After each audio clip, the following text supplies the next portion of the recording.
This is my final video project for Art History 155, Western Art through the 15th to 20th centuries. In this project, I will be exploring Caravaggio's David with the Head of Goliath as a plea for mercy on the part of its artist, and the personal connection to the conflict which informed its creation. The painting's main subject is the biblical David as a very young man. He is holding a sword in one hand and the severed head of the older Goliath in the other, which he is clutching by the hair. David is dressed in what appears to be a loose linen shirt that is tied asymmetrically around one shoulder and brown pants, characteristic of Caravaggio's tendency towards representing the biblical through a distinctly contemporary lens. Foreshortening is used on the arm holding the head in order to bring it even closer to the foreground, as if the young man is holding it out towards us, making it the element of the painting that is closest to the audience's space. The background is completely void of context, isolating the subjects in theatrically harsh chiaroscuro, a hallmark of Caravaggism, an incredibly influential offshoot of the Baroque. This nearly obscures one of David's arms, the one holding the sword. Despite the painting's overall darkness, the highlights form invisible diagonal sightlines that repeatedly draw the audience's eye back to the severed head, such as the sword, the illuminated arm, the white linen shirt, and the highlighted portions of David's body. The audience's eyeline is also forced to follow that of David.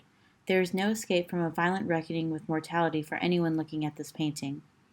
This is a remarkably and unapologetically grotesque rendering of David and Goliath, as streams of blood fall from Goliath's severed head towards the bottom of the frame, and his still expression shows abject pain and confusion, his mouth and eyes hanging half open agape.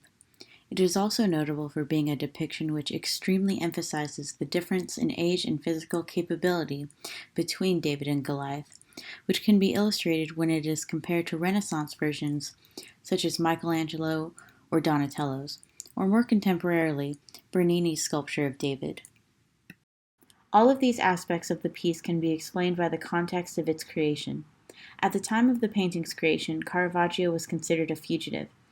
In May of 1606, he killed Rannuccio Tomassoni, a gangster who belonged to a wealthy family in Rome.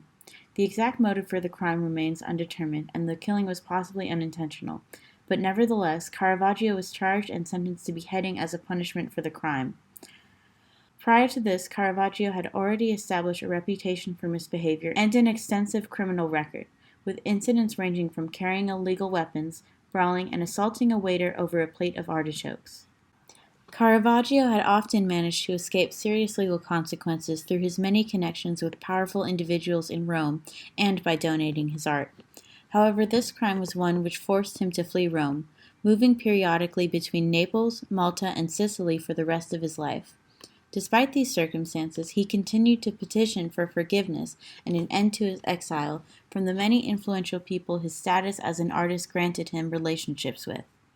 Chief among them was perhaps Scipione Borghese, a Roman cardinal, extensive patron of the arts, and nephew of then Pope Paul V, to whom he would donate David with the Head of Goliath in an attempt to gain pardon. Caravaggio's personal identification with the painting's subject matter is clear, as he himself was facing death by beheading at the time of its creation. However, it goes a step further. Goliath's severed head is almost certainly modeled after Caravaggio himself, making the piece a grotesque self-portrait of sorts.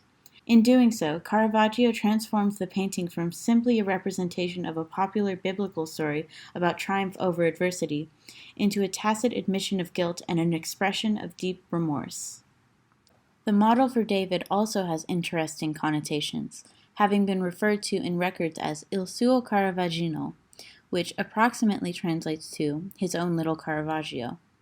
This suggests that David may have been modeled after either Cecco del Caravaggio, a longtime studio assistant and possible lover of the artist who followed him out of Rome during his exile, or as a younger representation of Caravaggio himself. Either way, the closeness between the model for David and the model for Goliath accounts for the sensitive expression on this David's face.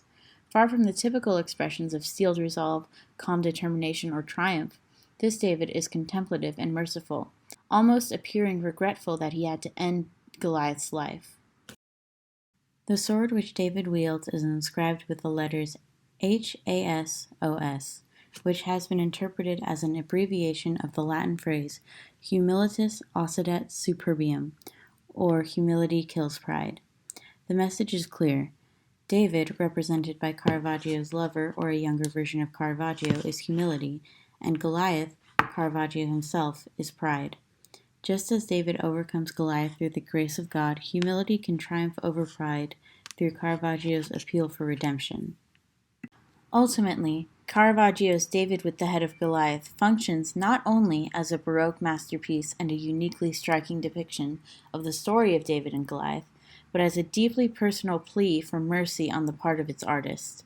Caravaggio's combination of personal tragedy with biblical subject matter highlights the typical elements of the Baroque movement that were already present in the painting, such as its emotional intensity, starkly focused composition, and movement away from idealized depictions of reality. Symbolically, the piece functions as an execution of the self through the proxy of painting. The irony, of course, being that Caravaggio himself would die of undetermined causes later the same year he created this masterpiece, at the age of 38 and miles away from Rome.